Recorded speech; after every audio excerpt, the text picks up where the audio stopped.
एक हमारी main team है हेडक्वार्टर से जो बेस करती है और दूसरा जो है हमारी अपनी डिस्ट्रिक्ट की टीमें भी मौजूद हैं। ज़लज़ले की पेशगोई के बाद अब रेस्क्यू के एहलकार कितने तैयार हैं, कौन कौन से टूल्स हैं, कौन कौन से ट्रिक्स हैं जिससे लोगों को रेस्क्यू करेंगे। इस तरह का कोई भी मसला यहाँ लाहौर में होता है तो we are ready to Handle this. Urdu point की वीडियोस देखने के लिए हमारा चैनल सब्सक्राइब कीजिए और बेल के आइकन पर क्लिक कीजिए ताकि आप हमारी तमाम आने वाली वीडियो से बाखबर रह सकें। इंजीनियर फरहान साहब हमारे साथ मौजूद हैं, असिस्टेंट डायरेक्टर हैं यहाँ पर रेस्क्यू ऑपरेशन के, और इनके पास एक और तमगा भी है जो इनके दाएं कंधे पे आप देख रहे हैं।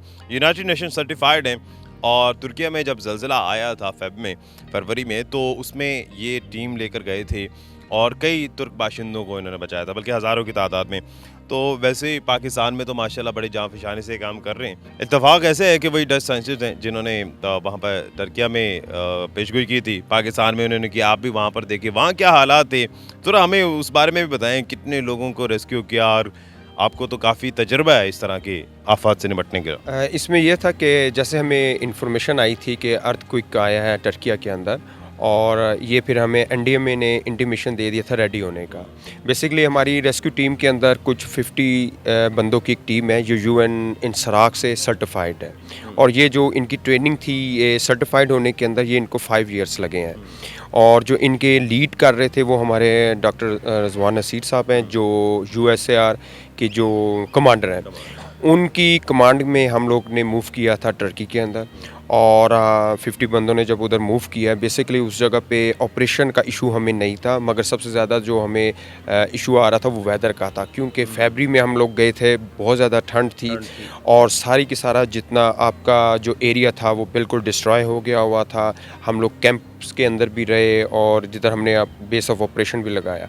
इसके बाद सबसे ज़्यादा फिर हमें जो उन्होंने, जब हम लोग उधर पहुँचे हैं, जो हमें उन्होंने एरिया टास्क दिया, क्योंकि बहुत ह्यूज एरिया के ऊपर आया हुआ था, तो डिफरेंट जितनी भी कंट्रीज से आई हुई थी तो रेस्क्यू टीम्स, उनको एक एक एरिया उन्होंने दिया होता रेस्क्यू ऑपरेशंस का।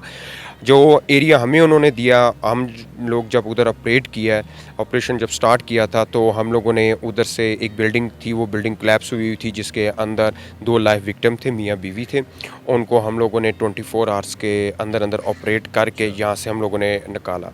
इसी तरह फिर एक जो दूसरी हमें एरिया, जो बिल्डिंग हमें मार्क हुई, उस जगह पे जाके हमने जब कई जिंदा लोगों को बचाया, निकाला। जी। अनफॉर्चुनेटली जो चमन फॉल्ट लाइन है वो उन्हीं एरियाज़ में है, तो वहाँ पर मेरे ख्याल से ज़्यादा ख़तरा भी है। जी बिल्कुल इसी तरह ही है, क्योंकि जो फॉल्ट लाइंस हैं ज़्यादा उस जगह के ऊपर, आपके बलूचिस्तान हो गया, आपके केपीके के एरिया हो गया, इन पे बेसिकली ज़्यादा से ज़्यादा ये सारा जो कंस्ट्रक्शन मटीरियल है, कंस्ट्रक्शन टाइप ऑफ कंस्ट्रक्शन है, ये उसके ऊपर ज़्यादा। फरहान साहब आते हैं अब इक्विपमेंट के पास कि आपके पास क्या क्या इक्विपमेंट, ये सारा जो इस वक्त डिस्प्ले पे हमने किया हुआ है, ये सारा स्पेसिफिकली अर्थक्वेक के लिए टूल्स इस्तेमाल होते हैं। बेसिकली क्या होता है कि अर्थक्वेक को आप देख लें तो अर्थक्वेक क्या होता है, इसने बेसिकली क्या होता है, कोई बिल्डिंग्स कोलैप्स करनी होती हैं, ज़रूरी नहीं ये अर्थक्वेक के लिए है, मगर ये अर्थक्वेक के अंदर भी काम आता है।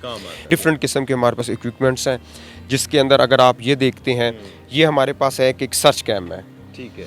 अच्छा, ये सर्च कैम का पर्पस क्या होता है, इन्होंने बिल्डिंग कोलैप्स हो गई, आपको अब ये नहीं पता है कि बिल्डिंग एग्जैक्ट जो अंदर बंदे हैं वो किस जगह के ऊपर हैं। लाइव सर्चिंग के लिए इस्तेमाल होता है। लाइव सर्चिंग के लिए हम जब उधर जाते हैं, उधर जाने के बाद हम लोगों के पास अभी एक हमने इक्विपमेंट में, ये लाइव लोकेटर है हमारे पास, ये टर्किया के अंदर हमने सबसे ज़्यादा यूज़ किया है। ये लाइव लोकेटर क्या होता है कि जब आपकी बिल्डिंग कोलैप्स हो जाती है तो उसके अंदर जो लाइव विक्टिम होते हैं ये हमें डिटेक्ट करके बता देते हैं। हाँ जी, उसके ऊपर फिर हम अपना जो ऑपरेशन एरिया आइडेंटिफाई हो जाता है, उसके बाद हम ऑपरेशन अपना उसके हिसाब से हम लोग एक प्लान करते हैं, और फिर कटिंग ब्रीचिंग करके हम लोग उसके पास पहुंचते हैं। कितने एरिया में कवर करता है तकरीबन? 5 मीटर की विड्थ है इसकी, और 24 जो मीटर है उसकी डेप्थ तक ये डिटेक्ट कर लेते हैं। बिल्कुल डिटेक्ट कर लेता। हमने उस जगह पे किए भी थे सारे के सारे, और ये इफेक्टिव था। ये बिल्कुल इफेक्टिव था। इसी तरह हमारे पास ये है एक अपना एक कॉस्टल लिक्सिंग डिवाइस है, ये आपने देखा होगा, इसके ऊपर सेंसर्स लगे आ रहे हैं। अब ये सेंसर का क्या पर्पस होता है कि ये भी वही है कि आपकी बहुत बड़ी बिल्डिंग कोलैप्स हुई है, मगर आपके पास अब ये नहीं पता कि विक्टिम किस जगह के ऊपर है। हम ये सेंसर्स लगा देंगे बिल्डिंग के ऊपर, मुख्तलिफ जगहों पर ऊपर सेंसर्स लगा देंगे। सेंसर लगाने के बाद हम लोग शाउट करेंगे बाहर से कि हम रेस्क्यूअर्स हैं, कोई हमें सुन सकता है तो आ जाए। जैसे हमें कोई अंदर इवन के नॉक भी कोई करेगा, डोर को भी नॉक करेगा, या हल्की सी किसी ने टेम्पर भी किया ना, हमें ये पता चल जाएगा इस जगह पे ये लाइव विक्टिम है। उसके बाद हम फिर हमारा आगे इक्विपमेंट्स है वो अच्छा, भी ये थोड़ी सी एक और चीज़ बताएं फरहान साहब, मुझे लगता है ये मूवमेंट को भी डिटेक्ट कर लेगा। ये मूवमेंट को बेसिकली क्या होता है कि आवाज़ को नहीं, साउंड को नहीं, बल्कि मूवमेंट। मूवमेंट के लिए हमारे पास वो है, मूवमेंट के लिए हमारे पास ये है लाइफ लोकेटर। इस तरह ये हमारे पास हाइड्रोलिक स्प्रेडर आता है। ये स्प्रेडर का क्या काम करता है, ये बेसिकली क्या होता है कि आपने कोई हैवी चीज़ लिफ्ट करनी है, कार क्रश हुई है, एक्सीडेंट हुई है, कोलिजन हुई है, बंदे अंदर ट्रैप हो गए हुए हैं, अब आप हाँ जी कटिंग के लिए इस्तेमाल होगा। ये बेसिकली क्या करेगा, ये स्प्रेड करेगा, इसके तीत इस तरह ये कटिंग भी करेगा, स्प्रेड भी करेगा, मगर हम इसको ज़्यादा स्प्रेड के लिए यूज़ कर रहे होते हैं। इसी तरह ये हमारे पास हाइड्रोलिक रैम्प्स बने हुए हैं, ये भी होते हैं कि जिस सारी बात है बिल्डिंग कोलैप्स हुई है, रूफ है, वेट है, उसके हम नीचे जैक्स लगा के हम उसको उठा के बंदे को वैक्यूट कर सकते हैं। ये हमारे पास जो आपने सामने नज़र आ रहा है, ये है हमारे एयर लिफ्टिंग बैग्स हैं। ये एयर लिफ्टिंग बैग्स हैं, ये डिफरेंट कैपेसिटी के, हमारे पास 90 टन तक भी है। हाँ जी, अगर कोई बिल्ड है, आपने बहुत बड़ा लेंटर उठाना है, उस लेंटर के अंदर हम क्या करेंगे, इसको करेंगे और इसे उठा लेगा, लिफ्ट कर लेगा। सिर्फ इसके लिए हमारा ये जो नॉर्मल एयर है, ये छोटा सा सामान। हाँ जी, ये कंप्रेस्ड एयर इसके अंदर करके, तो ये इसका रेगुलेटर से उसको एयर जाएगी और उसको ये लिफ्ट अप कर लेगा। और अगर कोई पिलर वगैरह कुछ कटिंग करनी हो, ये हमारे पास है हाइड्रोलिक चेनसा है। ये भी बेसिकली क्या है कि अपना क्या नाम है कि आपने बीम आ गया कोई, उस बीम को आपने काटना है, उसके अंदर आयरन्स होती है या कंक्रीट के जो भी होती है, उससे हम ये काट लेते हैं सारे का सारा, इस तरह की चीज़ें। इसी तरह ये आपको पीछे जो नज़र आ रहा है, ये हमारे पास है USAR का ट्रक है। ये जितना इक्विपमेंट है ये इसके अंदर रेडी रहता है। तो ये इक्विपमेंट तो सारा जो यहाँ पर इस्तेमाल होता है, खुदा न खासा अगर ज़िला होता है, तो आप तैयार हैं बिल्कुल? अल्हम्दुलिल्लाह हम बिल्कुल तैयार हैं, हमारी सारी टीम तैयार है। और हमें जिस तरह ये जिस दिन पता चला था किस तरह की कोई प्रेडिक्शन आ रही है, उस दिन हमें इंटीमेशन मिल गई हुई थी कि आपने सारी टीम्स रेडी रखनी। स्टैंड बाय पे। हम लोग स्टैंड बाय। तो चलते हैं अब शाहिद वहीद साहब जो DEO हैं उनसे मज़ीद बात करते हैं इस तमाम तर सूरत हाल पे, कि जब ज़लज़ले आते हैं तो उसमें क्या सूरत हाल होती है और किस तरह से टीम को डिप्लॉय किया जाता है।